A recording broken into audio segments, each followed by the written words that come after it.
बघणार आहे. Really want to change and convenience self.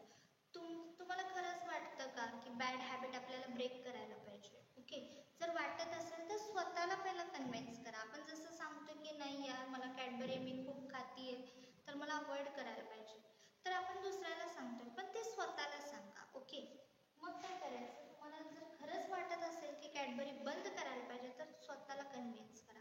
कसं होतं, आपण दुसऱ्यांपुढं असं वागतो की नाही मी ह्या सवयी बंद केल्यात, मी कॅडबरी खायची बंद केली, पण थोडी ना सगळे आपल्याकडे लक्ष ठेवून असतात, त्यामुळे आपण कसं थोडीशी चिटिंग करतो, पण ती काही युजफुल नाही.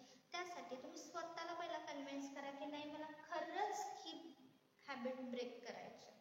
ओके, तर हे झालं first. Second, gain insight that causing habit. कसं होतं की इनर मोटिव्स असतं आपलं आणि एक्सटर्नल इन्सेंटिव्स असतं.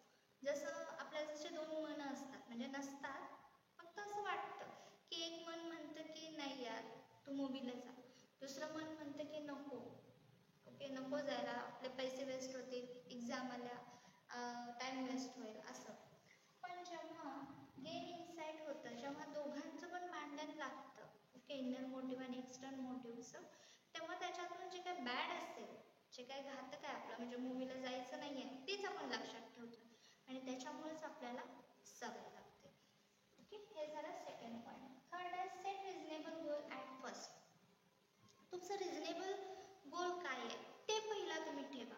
फॉर एक्झाम्पल समजा जुलै मंथ चालू आहे, ऑगस्टमध्ये तुमची एक्झाम आहे आणि ऑक्टोबरमध्ये तुमच्या ब्रदर्सचं वेडिंग आहे, तर तुम्ही काय करता, तुम्हाला फर्स्ट काय केलं पाहिजे, प्रेफरन्स स्टडीला द्यायला पाहिजे.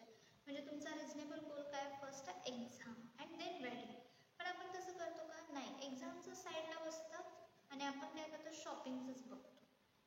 ओके, तर रिझनेबल गोल फर्स्ट आपल्याला ठेवता आला पाहिजे. सवयी पण तशाच आहेत की आपल्याला जे काही सवय आता लागलेली आहे ती गुड असेल किंवा बॅड असेल, तर ती रिझनेबल आहे का, ती सवय आपल्या लाईफमध्ये इम्पॉर्टंट आहे का, याचा तुम्ही स्टडी केला पाहिजे. Then measure progress and don't be discouraged by occasional steps. म्हणजे जेव्हा पण तुम्ही बॅड हॅबिट ब्रेक करत असता, आता ती काही सहज होणार नाही. फॉर एक्झाम्पल समजा तुम्हाला दिवसा 2 पॅकेट्स सिगार लागते, ओके सिगारेट स्मोक करता तुम्ही, 2 पॅकेट्स लागते तुम्हाला, तर ऑन दी स्पॉट तुम्ही असं ठरवू शकत नाही की मी नाही आजपासून घेणारच नाही. ओके, तर तुम्ही काय कराल की एक दिवस म्हणजे गॅप, समजा 10 सिगरेट ओढत असाल तुम्ही दिवसा आणि दुसऱ्या दिवशी तुम्ही म्हणला की मी आज घेणार नाही, काय पण होऊ दे मी आज घेणार नाही आणि बंद करणार, तर एक दिवस तुमचा कसा जातोय, पण नंतर तुम्हाला असं फील व्हायला लागते की नो मला पाहिजेच आहे किंवा मला कसं तरी होतंय, म्हणजे विड्रॉल सिम्पटम्स तुम्हाला दिसायला लागतात. त्यामुळं लगेच अशी ब्रेक करायची काही गरज नाही. इफ 10 असेल तर 10 वरून 8 वर या, 8 वरून 6, 6 वरून 4, 4 वरून 2 अँड देन फिनिश. की म्हणजे बॅड हॅबिट लागायला तुम्हाला टाइम लागत नाही, पण ती ब्रेक करायला तुम्हाला टाइम लागतो. So you have to measure the progress, की तुम्ही समजा 10 वरून 8 वर आला, ओके 8 वरून 6 वर आला, 6 वरून 4 वर जर आला, तर जेव्हा 4 सिगारेट तुम्ही एका दिवशी ओढत असाल तेव्हा 5वी तुम्ही नसली ओढली पाहिजे. ओके, म्हणजे चिटिंग अजिबात करायची नाही.